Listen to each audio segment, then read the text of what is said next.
depan di Bu Ina, ya, menambah pengetahuannya, dan nanti juga mudah-mudahan dapat menjadi warna tersendiri untuk kita ini menunjukkan itu dengan itu dengan sampaikan dari pembukaan ini pada Bu Ina nanti saudara dan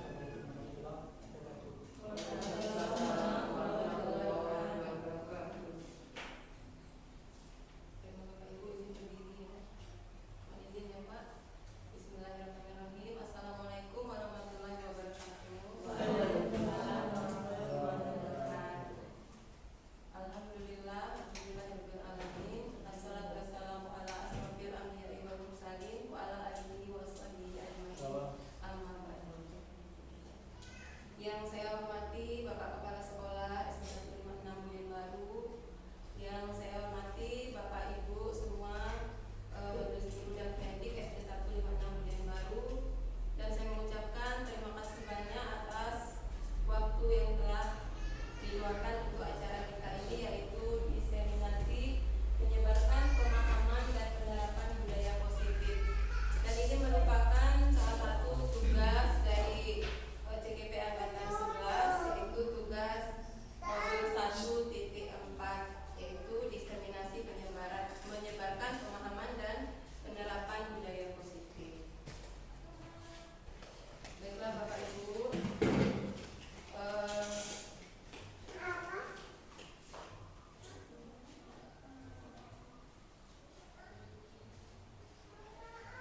oke, di sini ya tujuannya saya jelaskan sedikit.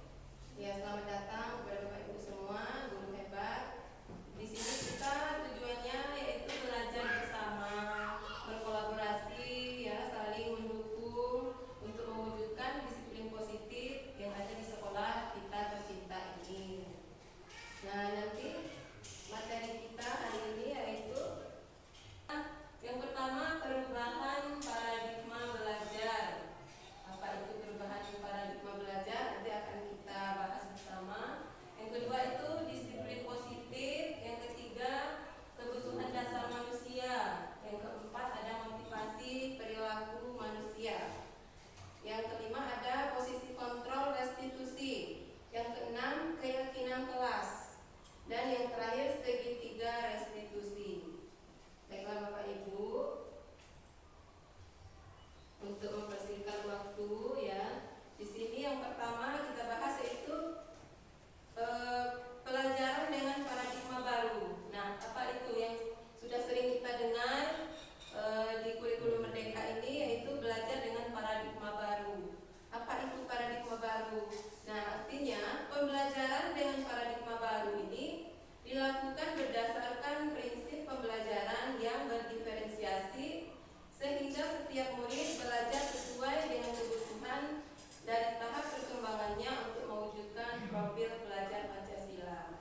Disiplin yaitu sesuatu yang dilakukan seseorang pada orang lain untuk mendapat kepatuhan. Kita cenderung menghubungkan kata disiplin dengan ketidaknyamanan. Nah, itu nanti berkaitan dengan keyakinan kelas yang saya sebutkan tadi Bapak Ibu. Nanti kita akan membuat keyakinan kelas, ya. Kalau yang sering kita yang sudah populer selama ini kan aturan kelas ya Bapak Ibu. Nah, kalau sekarang keyakinan kelas. Nah, mengapa keyakinan kelas? Mengapa tidak peraturan kelas? Nanti akan kita bahas lebih detailnya. Atau kesepakatan kelas kita sepakati bersama. Nah, nanti akan membuat motivasi intrinsik dari dalam diri anak-anak tersebut, sehingga tidak menjadi peraturan. Iya.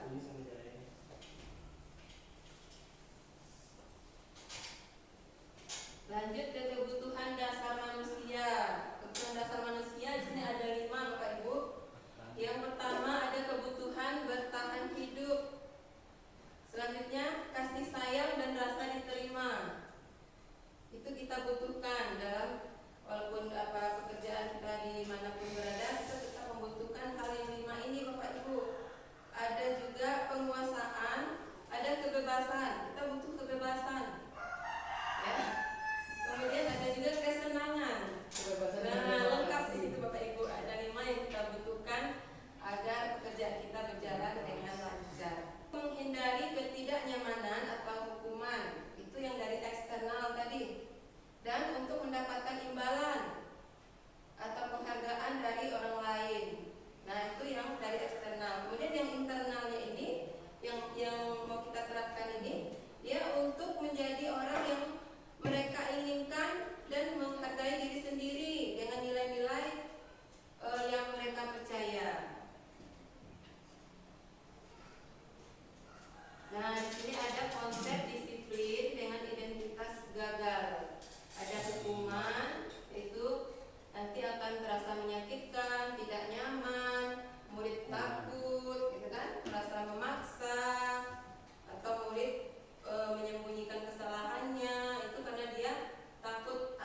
dikasih apa semacam Stiker. stiker ya Bu ya.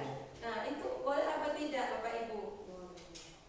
Iya, boleh ya. Namun tidak mesti seperti itu Bapak Ibu, karena itu juga masih nanti dia mengharapkan sesuatu gitu. Jadi masih dalam, bukan intrinsik dia, masih eksternal dari luar, dia masih ada yang diharapkan, makanya dia berusaha berbuat yang baik gitu kan. Nah sekarang kita mengharapkan dia itu timbul dari dalam dirinya sendiri untuk berbuat baik gitu ya Bapak Ibu.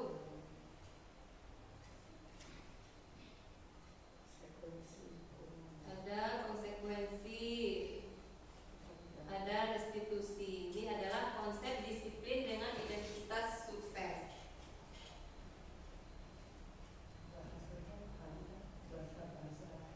Bahasa kurikulum merdeka. Iya. Ada konsep disiplin dalam pendekatan restitusi.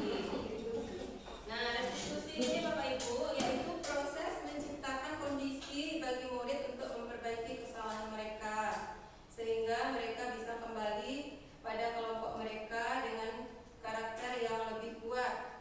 Nah, ciri-ciri restitusi ini bukan menebus kesalahan, namun belajar dari kesalahan. Memperbaiki hubungan tawaran bukan paksaan, menuntun untuk melihat ke dalam diri, mencari kebutuhan dasar yang mendasari tindakan, fokus pada karakter bukan tindakan, dan menguatkan pada fokus atau solusi. Iya, di sini kita memunculkan karakter kita yang sebagai manajernya. Kita mengkondisikan siswa supaya mendapatkan solusi dari permasalahannya. Ada sebagai penghukum, ada juga sebagai pembuat rasa bersalah. Yo, siapa di sini kita yang sering membuat rasa bersalah pada murid kita? Nah, itu sebenarnya tidak harus kita terapkan lagi ya Bapak Ibu. Misalnya saya si A terlambat, saya hukum gitu kan, dia merasa oh saya bersalah ya, saya harus dihukum begini. Nah, berarti pembuat merasa bersalahnya siapa di situ? Gurunya. Nah, itu tidak boleh lagi Bapak Ibu. Jadi tidak perlu dikasih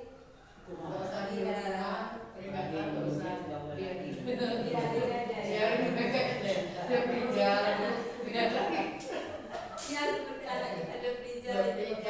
Kadang kita juga merasa setelah manggil dia, memberi konsekuensi dia, kita merasa bersalah. Iya. Nah, itu iya Pak ya. Iya. Kemudian ada sebagai pemantau. Nah, misalnya si Depri terlambatnya ada berapa kali, itu harus kita pantau. Kemudian ada juga sebagai manajer. Nah, Bapak Ibu, bolehkah kita sebagai guru ini sebagai manajer atau pemimpin pembelajaran? Iya. Jawabannya setuju apa tidak Bapak Ibu? Setuju ya kan?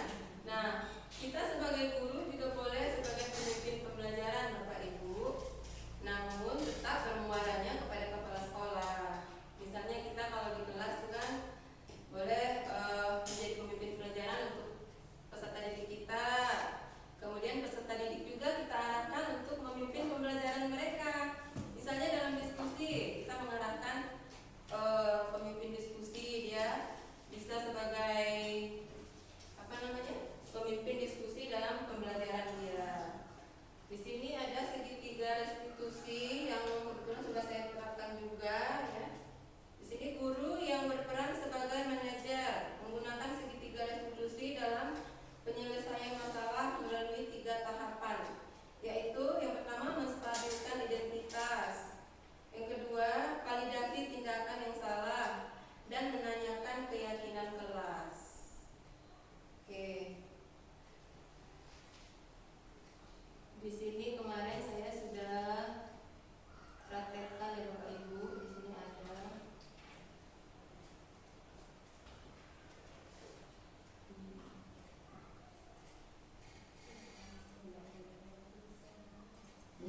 Demikian Pak Jul. masuk ke ini yaitu segitiga apa tuh? Segitiga biru. Yang dirawat itu khusus tiap hari Ya. ngerti nggak apa-apa. Pak Jul Makin nih Pak. jangan suka ngomong Pak Jul ini. Yang paling mahal tempat Dede. Harusnya berlama Pak Dede.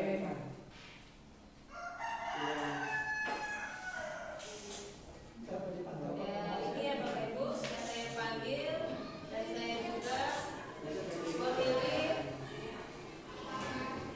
3 tadi institusinya ya. Oh, ini waktu yang kita salah ini. Kami videonya. Masalah itu kita belum. Ya, ini kan sudah saya tanyakan.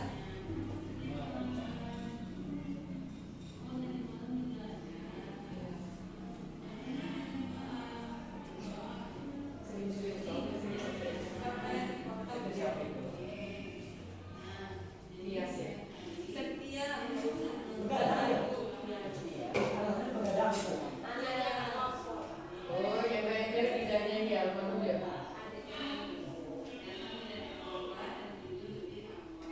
Ya, terakhir kita kasih solusinya Bapak Ibu. Kita tanya dia sudah tahu cara dia perbaiki kesalahannya, sudah katanya gitu kan. Terus kita validasi tindakan yang salah tadi ya, identitas itu juga.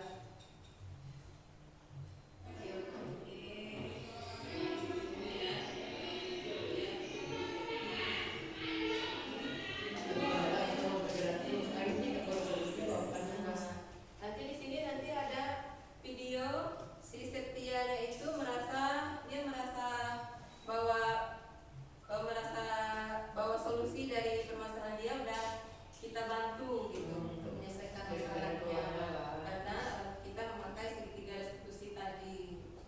Jadi kita tidak boleh marah, tanyakan kenapa dia terlambat, apa alasannya, terus sudah sesuai belum dengan keyakinan kelas yang kita buat, Bapak Ibu. Kalau misalnya butuh yang ekstra 4 restitusinya harus ada konsekuensinya juga ya Pak ya. Si Ipa kan udah pasti Ipa. Ipa dia nih. Oh, itu. Kelas Saya 3. udah bagus kan? Kelas 3 ya. Enggak, Udah yang segi 5 tuh. Enggak, sekarang udah bagus ya. Pernah ya? Alhamdulillah. Syukur ya. Sudah ada mama Enggak kan? ada yang Sudah beli mama ya. Enggak mau nulis mah. Ini mama mula lagi. Kita lanjut ya Bapak Ibu. Oke Bapak Ibu masih semangat ya? Komunikasi itu udah pada deh. Udah semangat, udah fokus ya. Ibu ya. Apa kita nyanyi sama-sama? Ini aja kita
yang